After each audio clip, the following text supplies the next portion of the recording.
My name is Cyrus, and I'm a Ujamaa Man. I lived here for about 8 or 9 years now, I believe.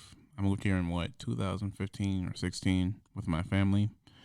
Um, to be honest, me and my family didn't really have much like coming up here. Like it was just like a spur of the moment thing because I came here from Beloit, Wisconsin. It's like on the border of Illinois and Wisconsin. So it's like you can walk around town in like maybe 10 minutes. It's that easy. I guess the place that I was born from is like violent. It's really violent now. Like it's hard to.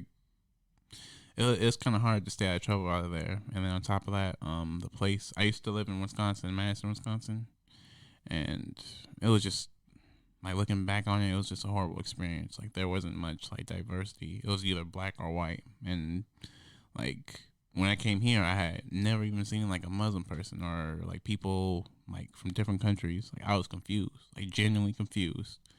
So it was like a culture shock. So that's the main reason we moved here is because my sister she's autistic and like people really like treat her horribly, even my own family. So my mom, my sister, literally not my sister, but my aunt, one day was just telling us like why live here, like why, like come with me, and we did. We just got up, we got everything we had, and just got in our car and just left. I was only 15 years old. I had one sister and two brothers. We were homeless for a long time. We were homeless for like 4 months before we finally got like situated. So I remember the first day we came here. Well, keep in mind like the only dangerous part of like the place that I came from was in Beloit, Wisconsin, but like Madison, Wisconsin wasn't dangerous. It was just like there was no opportunities for people that look like us. So it was just like it just made you feel like wow, like I guess this is just normal, or like to be honest, I was really insecure. Like I didn't have much like compared to the other people in my school. Like they were rich, they had moms and dads. Like I had barely, I won't say barely. The one person I always had was my mom, so I can't complain about that. But like looking back at everything, I remember the first day we came here. I remember like the nostalgic, like it was a nostalgic feeling because it was like wow, like I don't know who I am, but it was also like freeing because I don't have to worry about the same things I used to. But the only other thing like that it didn't click to me like in the moment when I was like looking and like walking around like on university actually like not too far away from here. Um, it was like it was nice, but overall I didn't look like looking back at everything. I didn't think about it because my aunt's boyfriend, like his name was Joe, and he was a cool guy at first, but then looking back at it, like he was acting weird. Like he would do things like throw bricks at people's windows and tell us to like follow him and stuff. Like so, eventually, like when he started getting fed up with us, he just told us like get out of my house, and he just kicked us all out. And then we really were homeless, and we had to like figure out where to go from there. So it was hard for sure. At first, I remember I talked to my mom about this all the time. She always tells me this. Like if we were in the car and we're just sitting like what should we do? Should we go back home? And she always tells me like if I didn't say anything then we would move back. But I remember telling her like mom like what will we do going back? Like there's nothing for us there.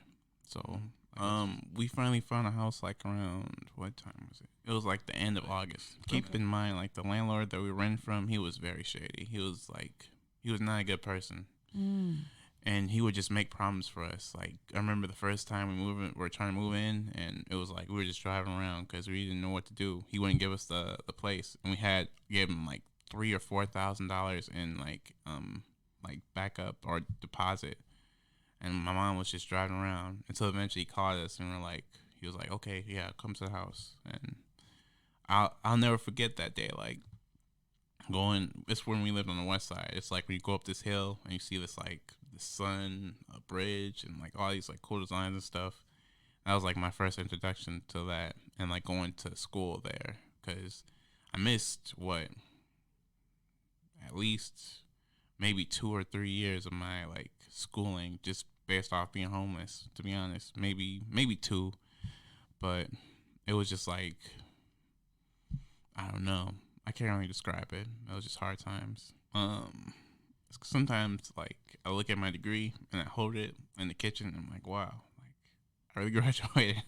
Like it's almost unbelievable because I'm the only one who graduated with a 4-year degree in my family. So I guess I'm breaking chains. That's what my mom told me. But there's a program that I was in, I believe, 3 years now. It's called Cerisi Walburn Scholarship, or I was a scholar there. It was a great program. I met a lot of amazing people. Had a lot of great experiences. Like I honestly cannot complain. Like it taught me a lot about myself and just about like people that look like me. Like just because you may look at somebody and be like, oh, like this guy like has it all planned out or he's perfect. Like you never know like the backstory behind it, like what's really there. Basically, it just was a program to help us like get our degrees, and it basically helped us like financial stuff, helped us navigate what to do after college, get jobs, things like that. Like just the whole rundown for like what you want out of your life after school. Well, they couldn't help me with like housing resources and stuff, things like that, because it wasn't that type of program.